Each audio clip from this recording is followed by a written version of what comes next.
messieurs, bonsoir et bienvenue dans ce flash d'informations sur Sonikara TV 24 du vendredi 21 juillet 2023. La Cité des Rails se prépare activement pour réserver un accueil très chaleureux au président de la transition, le colonel Assimi Goïta, qui est attendu ce dimanche 23 juillet 2023 pour poser des actes qui seront gravés dans les annales de l'histoire de la région du Caille. Une visite très attendue par la population locale qui se mobilise pour rendre belle la vie.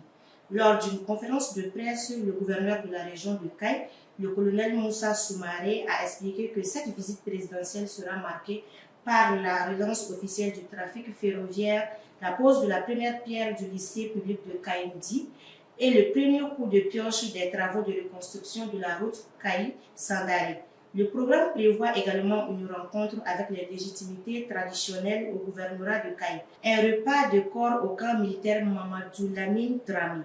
Mais le coût de l'événement sera le meeting qui se tiendra au stade Abdoulaye Makoro Sissoko de Caille.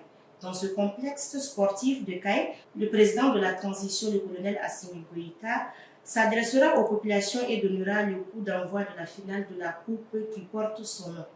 Le président de la transition fera certainement des annonces lors de son séjour à Caille.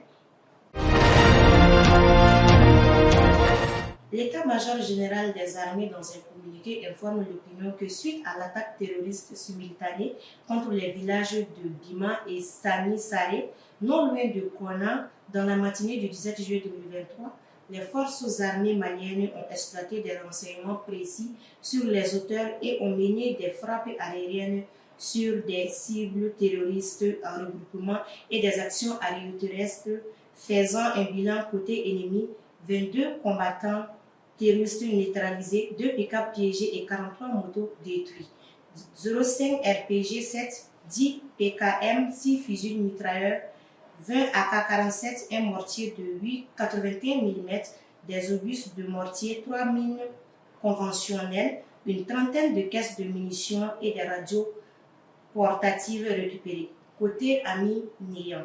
L'état-major général des armées apporte son soutien aux forces de défense et de sécurité et réaffirme que les efforts de lutte contre le terrorisme vont se poursuivre à travers les actions cinétiques pour la protection des civils sur l'ensemble du territoire national. L'actualité sportive, la Coupe du Monde FIBA U19 filles, le Mali fait d'une pierre deux coups face à l'Australie. Deuxième du groupe B derrière les États-Unis, le Mali a hérité de l'Australie. Troisième du groupe A pour les huitièmes finales.